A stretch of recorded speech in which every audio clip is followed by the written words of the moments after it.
गणेशोत्सवाची खरी मजा कोकणात. गणेशोत्सवाची खरी मजा गणपती बाप्पाच्या डोक्यावर असलेल्या लाकडी मातीत. गणेशोत्सवाची खरी मजा रात्री चालणाऱ्या भजनांका. गणेशोत्सवाची खरी मजा भजनानंतर मिळणाऱ्या प्रसादीची काय असतली ही उत्सुकता. गणेशोत्सवाची मजा मुंबईतून येणारे पाहुणे रावणे आणि त्यांच्यासाठी केली जाणारी सेवा. गणेशोत्सवाची खरी मजा रान काढून बाप्पासाठी वाट करणं. गणेशोत्सवाची खरी मजा म्हणजे वेगवेगळ्या पद्धतीचे मोदक. आणि गणेशोत्सवाची खरी मजा म्हणजे पहिल्याच दिवशी उकडीच्या मोदकाचा वास. गणेशोत्सवाची खरी मजा म्हणजे कोकण.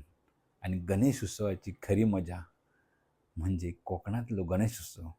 तर येताच मग यंदाच्या गणेशोत्सवाक